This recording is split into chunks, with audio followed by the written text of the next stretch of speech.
Welcome to the show. You know where you are, Expert Talk with me. Yep, Tigo. And today we've got a sweet treat. Fun, amazing, and kind of tasty. And you go, okay, Tigo, where are you going with this? Look, today we've got Lauren Lolly Anderson here. And yeah, like me, I'm sure you've got lollipop playing in your head, but we're not talking about lollipops today. We're talking about cookies. Yeah, my favorite subject. So sit right there. We'll be right back. Expert Talk is brought to you in part by PodNation TV, the podcast to broadcast network.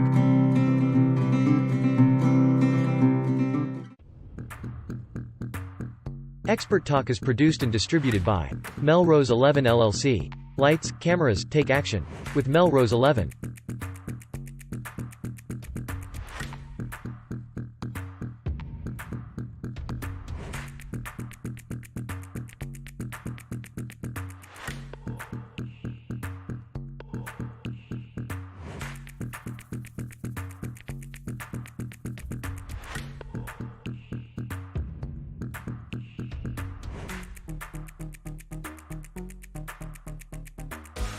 Our special guest this week is Lauren Anderson from Lolly's Home Kitchen.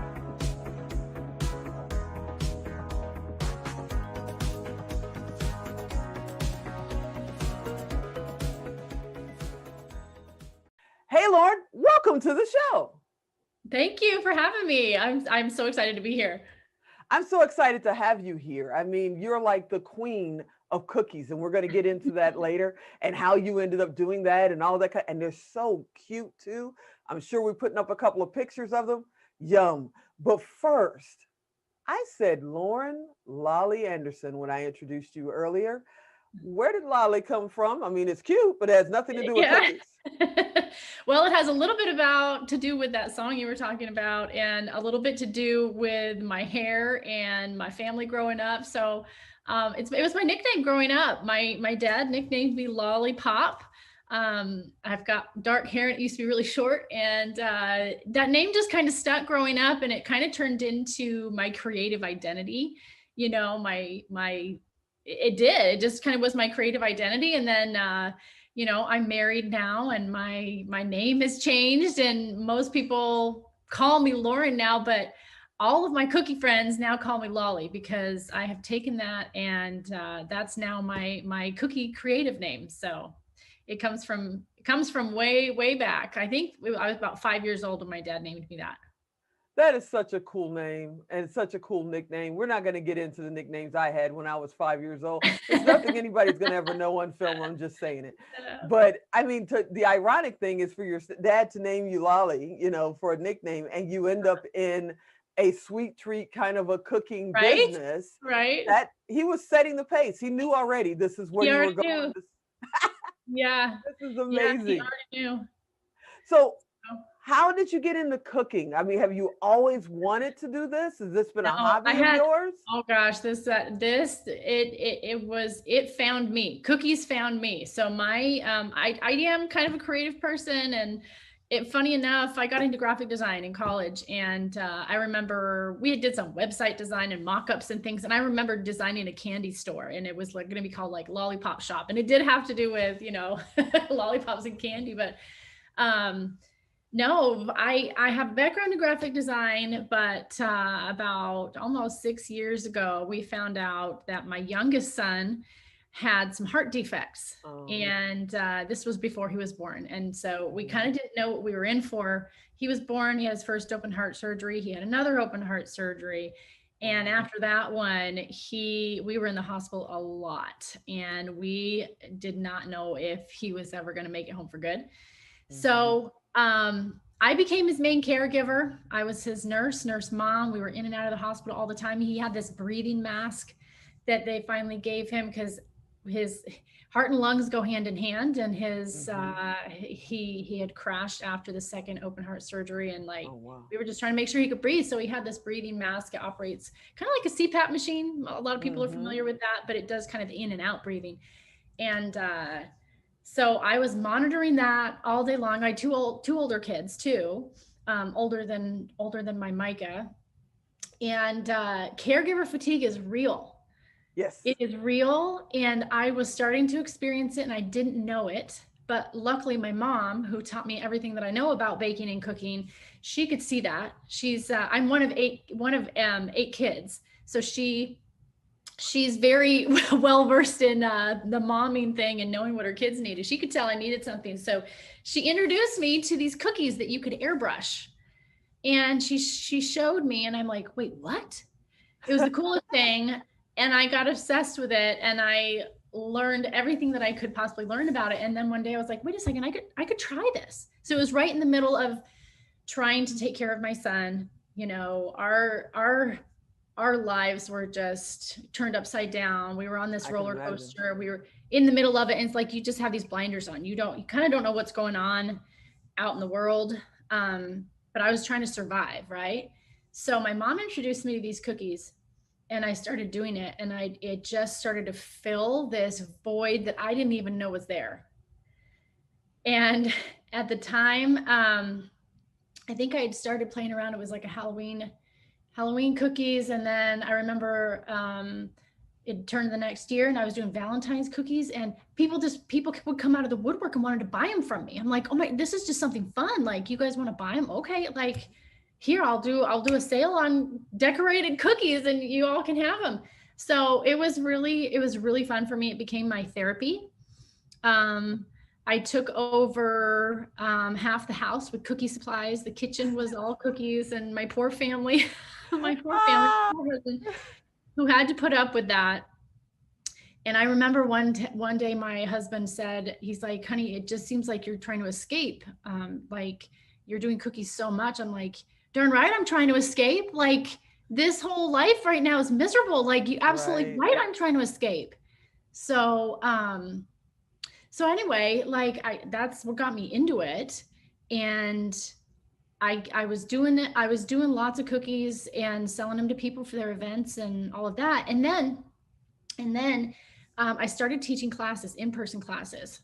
That's kind of the way that the cookie industry was going. Teaching them to design cookies. You were teaching them how to design. Well, I was teaching them how to put the icing on the cookie and how to decorate. Oh, wow. Like, it's really fun design. I mean, you can see it on that are shown, or yeah, we'll show some pictures. And before we get in there, you guys know how I do. We got to talk for a second. Hold on, back up, because I got to ask. You know, I've got 3 grandsons and 3 daughters. And before we get any further, how's the baby? Is he okay? Is he good now? He's doing wonderful now.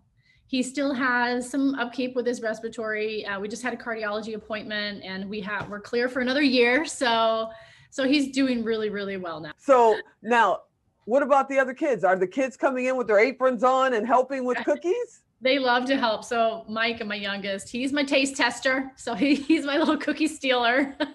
Honestly, I love it. I love it. Mom, can I have a cookie? Nobody got to wait, but I just need this one. So, and then my oldest, she's incredibly creative as well. She helps me design my cookies. I mean, she loves to put on her apron and help me with the icing. And then my middle son, he always tells me, Mom, I don't like the cooked dough. I like the regular dough. Like, he likes to help me roll out the cookies and cut them on the tray. Okay. So I've got help all along the way. Yeah. Now we're going to get into, what your business is and how you're helping people and all of that. But I've got to ask you, you said you started this as your therapy. This became your therapy to be able to do that. How is it feeling now? Is it feeling like a business, or are you still kind of escaping and it's still your therapy? Well, I've done a lot of building over the last year, so it's definitely the business, but I find that I am still, I kind of it takes a little more to work in the therapy part, but when I'm creating new stuff, and when I'm in the kitchen doing cookies, like, that's still the therapy part for me. That's fantastic. That's awesome. So if I want to learn how to like make cookies the way you do it, do you actually teach people like me how to do that? Yeah. Even virtually? Because I mean, where are you in the world right now? We're in Sioux Falls, South Dakota. I've been there before. Yeah, it's beautiful. Corn Palace. Here. Yeah. We just moved from the Chicago area. That's home for me too. That's I'm here this awesome. fall. So yeah. So that's where I am, but no, I teach online. So I can teach anybody and everybody how to decorate cookies like a pro. In fact, my husband, who had never baked a cookie in his life, did it and was successful. So I know there are moms at home that are watching this and they're going, man, especially with COVID, yeah. man, it would be great to be able to build a business and be able to work from home and do something that I love to do, like baking cookies, and turn it into a successful business to help my family and be in a better financial position. So I know they're watching it going, can you really make a successful business out of a hobby? Mm-hmm. Something that you did for love, is it true? Can you? Right. Can you? My answer is yes. Like, absolutely you can. And there are some tricks that that you want to pay attention to when you're building the business to support your hobby. Not just to support your hobby, but to make a living off of that, because you do have to find the time to do the parts that you love. But if you're building a business, there's satisfaction in that piece of it too, because there's a bigger purpose involved, But when did you know it should go from a hobby to a business? Did it just happen? Because I've had businesses that just were born on their own. Or did you go, yeah, I'm going to make this a business? A little bit of both. So I'd gotten to the point where I was doing so many cookie orders, right? I had people ordering cookies, was delivering this physical product of a cookie. And I'm like, man, there's only so many hours in a day. Even if I get somebody to package cookies, somebody to help me like bake them, I was getting help just to bake some of the cookies because it's time consuming. And there's a ceiling there. So I would branch out into in-person classes. But then right after I started in-person classes is when COVID hit. I was like, well, shoot, like I can't do the in-person classes now. So I'm like, well, I got to move it online. And that's what opened the floodgates to the whole business of cookies that I now run, was because I couldn't do in-person. I shut down regular orders because of COVID. And I'm like, well, what can I do? What can I share with people about cookies that I can actually do now? And that was teaching them online how to do that. So. And you've done more than just teach them online. And when we come back, we'll really, really get into it, because we're going to go into a break. But you and I know each other because we're both a part of a little group called 2 Comma. And they've heard me say, you guys have heard me talk about it before. It's called 2 Comma because there's 2 commas in $1 million. Click, click. And you get this wonderful plaque that says, I have crossed 2 commas with a single funnel. We'll talk about that later. And your hobby, your love of cookies, you actually crossed that threshold of 2 comma in a business. In a cookie business. In a cookie business. See, it can be done. I'm telling you, it can be done.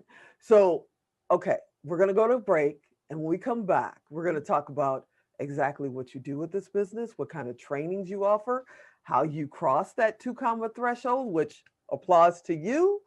Okay. All right, everybody, sit right there. We'll be right back.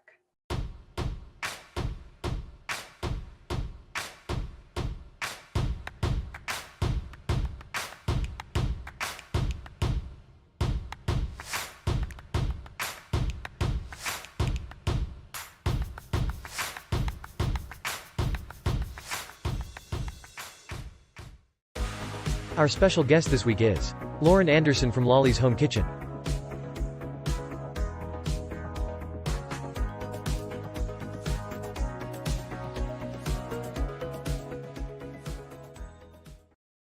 Okay, so I started the show calling our guest, Lauren. But now that I know all this stuff about her, and I know why they call her Lolly, we're going to call her Lolly from now on. So, Lolly, tell me all about how you decided to go from making all these cookies, and you're right, you only have so much time in a single day to bake, so many cookies, to deciding to teach others how to make cookies. What made you decide to do that shift?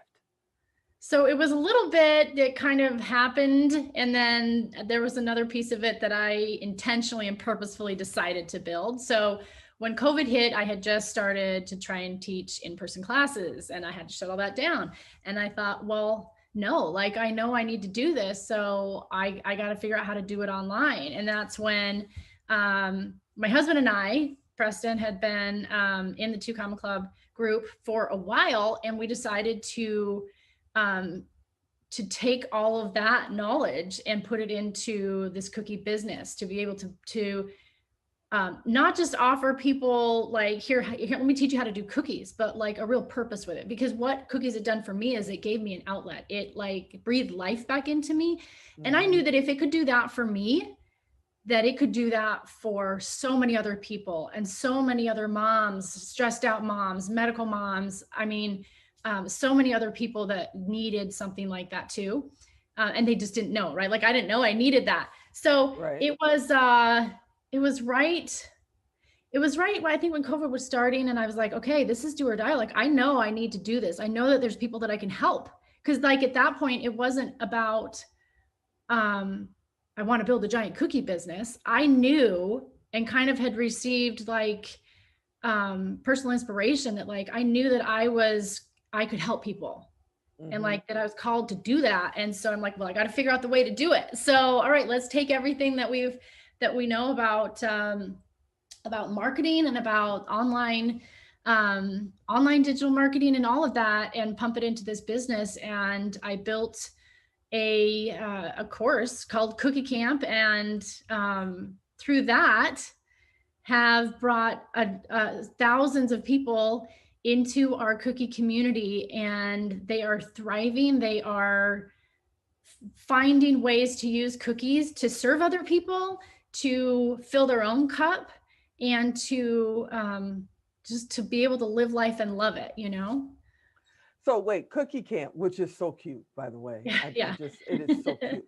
But Cookie Camp, is this a camp for people that want to be able to make cookies at home and just, just make cute cookies? Or are you actually teaching them how to be, build a business out of making cookies? So the business side is different. Actually, I'm just about to launch our beta version of our business course, which will teach people how to run a profitable home bakery business. But Cookie Camp will teach you how to decorate beautiful cookies from the very start, like how to mix up the right dough, what thickness. There's some tricks of the trade involved in getting them just perfect so that the icing lays flat. And then I show you how to mix the icing right. We use royal icing, which is not the kind you put on cakes. You put buttercream on cakes. We use royal icing in this, and show you how to line it, how to get the colors right, how to make them look like professional cookies.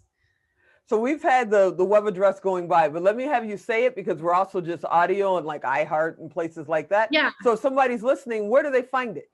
They're going to go to lollyscookiecamp.com. So that's where they'll find it. lollyscookiecamps.com. And then if they go there and they get started, is it a beginner course? Like, what if they've never baked anything before? That's okay.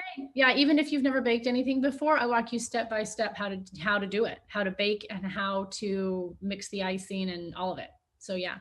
So I'm sure somebody's going, well, I heard her say in the beginning of the interview that she was into graphics and she's creative and all that. And I'm not into graphics. I'm not creative like that. So if they haven't been to school for graphic design, or they never did a website in their lives, can they still create these cookies? Yes, you absolutely can. I've done all of the hard work for you. So you don't have to know graphic design. You don't even have to be a creative person. If you know how to connect lines and dots, and if you have even an inkling of love for baking and doing something like that, then you can do it. I mentioned too earlier, my husband, he deals with numbers. We're completely opposite.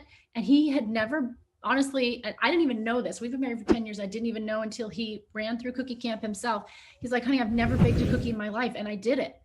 Like I made him go through Cookie Camp. I'm like, I want to see this. I want to see what you can do.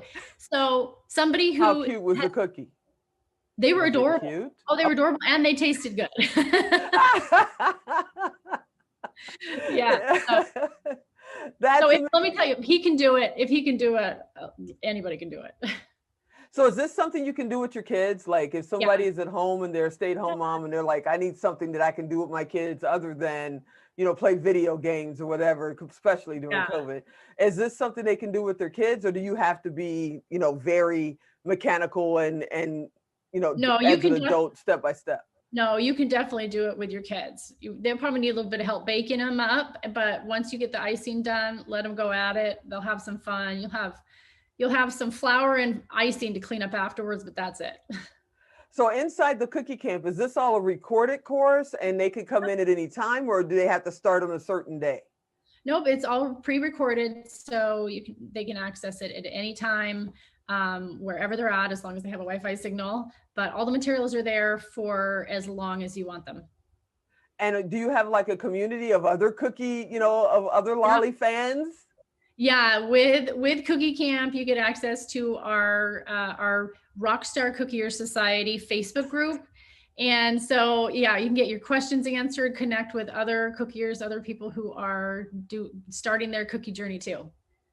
And I know I heard you say a little bit ago that you're working on the business side to be able to show people, how to start their business. And right now we're in early April. I believe your interview is going to come out towards the mid or end of April. But if somebody is watching this in June or July, they can just kind of go to the cookie camp and find their way to the business side, so they know where to find you. If you go to lollishomekitchen.com, that's our main website. You can find all of our other products and things there too. We have recipes, we have other classes. You can access Cookie Camp there as well. The new business side of things will be fully available come fall, hopefully a little earlier, but that's about when, that's about when we'll be rolling that out. That's pretty neat. And I know people are I'm looking at the sign behind you, and you got your lolly apron on, and we're showing a picture of that. Yeah, so if somebody wanted their lolly t-shirt or they wanted their lolly hat, is that possible? We're working on that. we are working on that. I've got, we're working on getting apparel and aprons and everything as well. So. Yeah, because I want one, and I'm probably going to end up going to sign up for the camp. I really want to do it because I'm looking at your cookies going, they're so cute. And see, I have, what do they call them? A foodie. I have a foodie in my house. Okay. So we spend quite a bit of time watching the Food Network. Yes. And all these words I don't understand. And I just go, does that mean it's good or not good? I don't understand all that. I can cook. I'm nowhere near a chef. So the idea of being able to do this for fun, I can't wait to do this with my grandsons. I mean, I think this will be an awesome thing. So I think I'm about to be a camp member because I really want to do this. Yeah, come and join us. And that's what it's meant to be. It's meant to be something that's fun, that's an outlet that really can help you, deal with the ups and downs of life and be happy. So I hope that, I mean, that's what cookies does for me. So I hope we can. Yeah, I'm happy just thinking about it. And when I saw the pictures, I was like, wow, those are really like cool looking. So are you still taking orders from businesses and filling orders, or are you mainly focused on the community? We're mainly focused on the community right now, but I do have plans to open up orders locally sometime later this year. Because I love that part of it too, I mean, I love creating new designs and cookies for other people's events. And I want to get back into that too. And once COVID's over, will you hit stages and come out and do some live stuff? And I would love to. Are you kidding? I would love to. Awesome. Yeah. Maybe we need to bring you out to Vegas and bring you into our studio in the fall or next spring and do some stuff. And, you can embarrass the heck out of me with, while I try to learn how to do this stuff with you. But I just think it'll be awesome and amazing. I love stuff that's fun, not so corporate that it's a job, especially when you're an entrepreneur. You want to do what you love, what your passion is. Yep, exactly. This is awesome. Well, I want to thank you for coming and hanging out with me for a few minutes. I know that you got 16 things going on and you could have been doing, and you took out time for us. And I think you're the best, Lolly. You're the sweetest cookie maker on the planet. Thank you so much. I wouldn't rather be anywhere else right now. That's awesome. Hey, everybody, you know how we do. This is Expert Talk. I bring experts, authorities, in this case, a cookie authority, onto the show to kind of trailblaze in front of you and show you, yeah, you can do it. You really, really can. I hope you enjoyed this episode. I hope you'll come back for the next one. And as always, I'm Tigo, and I'll talk to you next time.